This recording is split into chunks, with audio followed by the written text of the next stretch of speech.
मिले हुए 3 अभी और होने जा रहे हैं, कैसे देखते हैं आप? हिमाचल के चुनाव की बात मुझसे मत करिए। सर हिमाचल में चुनाव की बात नहीं, लेकिन हिमाचल और पंजाब में आजकल तनाव बहुत चल रहा है। टूरिस्ट को पकड़ा जा रहा है, टैक्सी वालों को पीटा जा रहा है। इसके विषय में कुछ नहीं, तनाव नहीं होना कुछ चाहिए, सलाह तनाव नहीं होना चाहिए। लेकिन हिमाचल में जो चुनाव हो रहे हैं, हिमाचल में जो हुआ है, उस पर कुछ नहीं कहना चाहता। सर आप राजनीति में परिवार के खिलाफ रहे हैं, तो देरा में मुख्यमंत्री ने अपनी पत्नी को चुनाव में उतारा, तो इस बारे में आप क्या कहते हैं? मुझे याद आया वो दिन जब शायद भारत में एकमात्र मैं था, लोकसभा का मेंबर भी था और 2 विधानसभा का मेंबर भी था। मैं लोकसभा में चुनकर गया और मुझे तीसरे चौथे दिन भाषण करने के लिए कहा गया। मुझे लोकसभा बहुत अच्छी लगी। मैं लोकसभा की लाइब्रेरी में बैठे रहता था। मैं अटल जी के पास गया, अडवाणी जी के पास गया। मैंने कहा मुझे लोकसभा में रहने दीजिए, मैं प्रदेश में नहीं जाना चाहता। तो पार्टी ने फैसला कर लिया, आपको प्रदेश में जाना है, चुनाव लड़ाना है, मुख्यमंत्री बनना है। मुझे आना पड़ा और यहाँ 2 सीटों से मुझे लड़ाया गया, पालमपुर और सुलह। मैं पालमपुर से भी जीता, सुलह से भी जीता। मैं MP भी था और 2 जगह से MLA भी था और 14 दिन के अंदर 2 जगह से मुझे रिजाइन कर रहा था।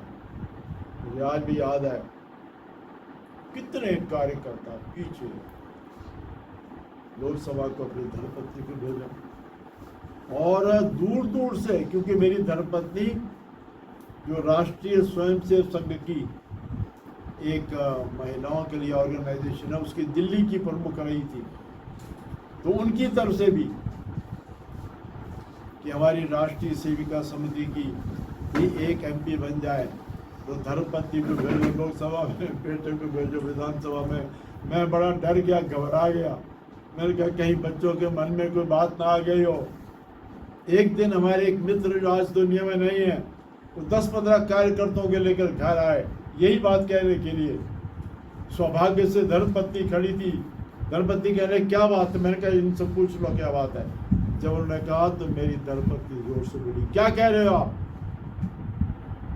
हमारे परिवार में ये मुख्यमंत्री बन गए और क्या चाहिए? इस परिवार से कोई नहीं होगा। ये मुझे कह रहे कि आप इनकी बातें क्यों सुन रहे हो?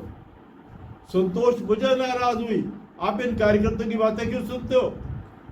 2 कार्यकर्ता चुनो और लोकसभा विधानसभा भेजो, परिवार में मुख्यमंत्री होंगे और कोई नहीं चाहिए।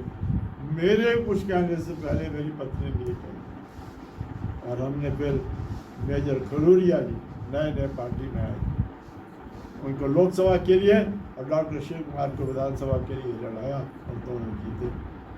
तो मैं तो उस पार्टी का सदस्य हूँ जिस पार्टी का ये विचार है। अब बदल गया सब, राजनीति बदल गई। क्या पूरे हिमाचल की कांग्रेस में कोई व्यक्ति नहीं था? पूरी कंस्टिट्यूंसी में कोई व्यक्ति नहीं था चुनाव लड़ने के लिए?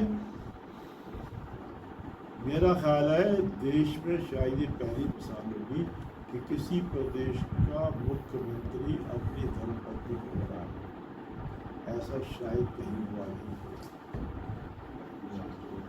परिवारवाद की ये सबसे घटिया मिसाल है, नहीं होना चाहिए और कुछ नहीं कहना।